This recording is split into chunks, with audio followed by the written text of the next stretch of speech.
So to make homemade French fries, we're going to use our mandolin and our silicone baking sheet tonight. But first, I'm going to show you a little bit about the mandolin. If you don't already own the mandolin, this is going to be your next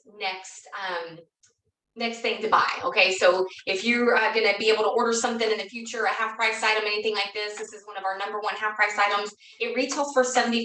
That's why people use it for their half price item, your hostesses, or if you're your own hostess, you can definitely do that. As you can see, it stores very nicely. It can store in a drawer. You can stand it up in the cabinet. You can lay things up, lay it flat, put things on top of it.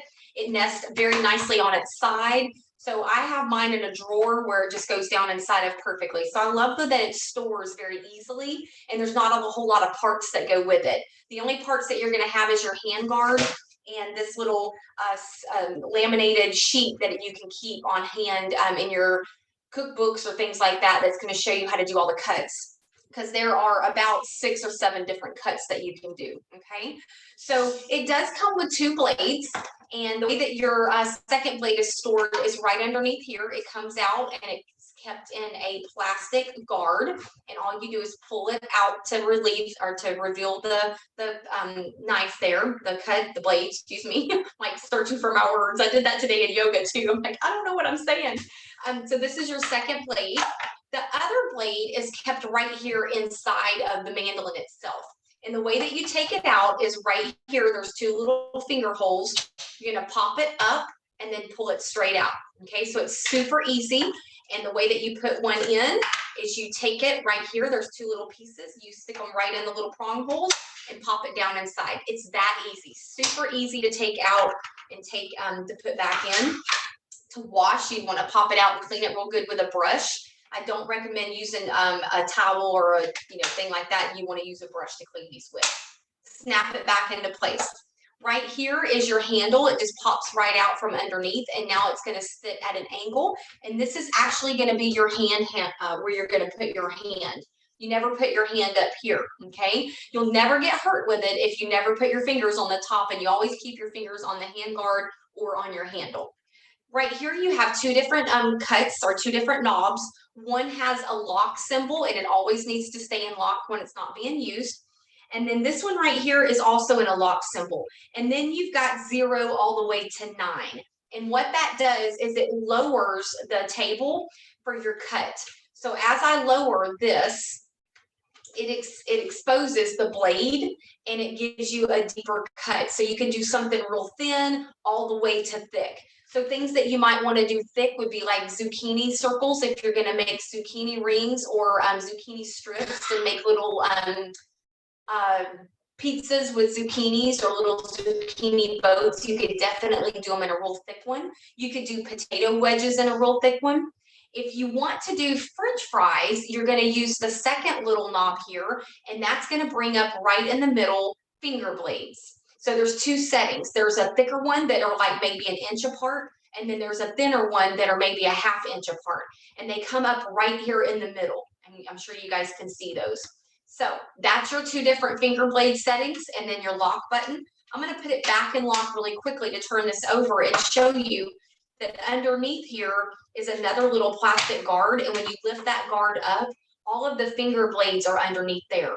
So now you can easily clean them. I spray them down with hot water and use a brush. I would never try to clean those with my hands because they're very sharp. You want them to be sharp. And then just keep that closed and locked down when you're not using it, okay? So it's super easy. The hand guard is nice and tall on the sides to protect all the fingers.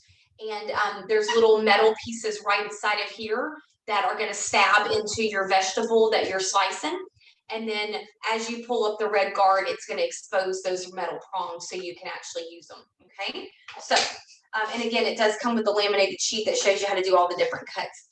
The silicone mat, it can go in the oven, it can go in the freezer, it can go in the dishwasher, it can go in the microwave. It's really versatile. It's 100% silicone. It's made, and it's part of our Europe line, which is, one of our exclusive lines that come from Europe. I do love the silicone mat, or excuse me, the silicone baking sheet. It's got a little edge on the side of it, so you can do your bark. your cookies and anything. I always tell people you can put everything and anything on here in the oven. Cookies, bread, French fries, hot wings, pizzas, nothing's gonna stick. Your rolls, your breads, you're never gonna buy parchment paper or foil again. You're gonna put this on your baking sheet and just stick it down in the oven and it's gonna work wonders. And then just rinse it off and roll it up to store it or fold it. So we're gonna do our French fries today. I'm gonna do a small potato and a large potato to kind of show you the difference. You can do, of course, peeled or unpeeled. I'm gonna drop my mandolin down to about a, what is that, a 6 to a 6. So that's giving me a cut of a 6 thickness. And then I'm gonna bring my finger blades up and I'm gonna use the 9 so I get the larger one. So you're gonna take your vegetable and you're gonna stick it into your hand guard little prongs there, and you're gonna hold back here on the back. Remember, we're not gonna touch our blades or anything like that. And you're gonna swipe down and pull back up. So you never take your hand off of the mandolin. And as you're pressing down, see how as you're holding this, you just kind of, out of reaction, it starts to push the red down. And these are the cuts of the French fries that we got. They're all the same size. They're all the same thickness. They're perfectly cut. And then after you do that, you're just going to spread them on your mat. So that was a small potato, okay? So you can kind of see how I stuck it in there and my French fries are kind of short. If you want to do a long potato or a bigger potato, then we're going to take our nice and long one and I'm going to go to the side and take it in the top so you guys can kind of see that, okay? Because it's too big to stick it right on there like I did the other one. So I'm going to hold again, apply a little bit of pressure and slide down, you come back up, slide down, come back up. All right, so you can see these French fries are going to be much larger, okay? So these are probably what you're used to versus this size. So either size, I just wanted you to see how you can cut them real long if they're a larger potato, or if you can do the smaller ones. So what we do here at my house, I'm going to put this back on the locked position. Lock that so we can clean that nice and easy. What we do is we spread out all of our potato strings or our French fries on our sheet. And then I usually take some olive oil and sprinkle it like Linda used with her tilt and pour. Take some olive oil and sprinkle them all over your French fries. Go ahead and put the salt and pepper. You can even put some Southwest Chipotle seasoning, which gives it a really nice little kick. You could put some Tony's on there if you want to. Season them up real good. I set my oven because I don't fry anything. I bake mine. You could definitely put these in an air fryer. I've been told you can put them in oil on the stove and fry them. But I'm in the oven on about 425 and I let them bake for about 25 to 30 minutes, depending on how you like yours. We eat ours with a fork because when you bake them, they're a little bit harder to pick up. If you put them on the broil after you bake them, you can kind of toast them a little bit more and then they can be a little bit more crunchy. You can even sprinkle some breadcrumbs, some panko, non-flavored, not Italian, but some panko crumbs on there and toss them around and give them a nice crunch. And you can get those in gluten-free as well. So that's how we make French fries here at the Watford house. And I hope you guys make them because it's a potato. It's a potato. It's natural. It has no gluten in it. If you try to buy frozen French fries, not only do you spend money, but a lot of times they have things added to them, the breading and things like that have gluten in them.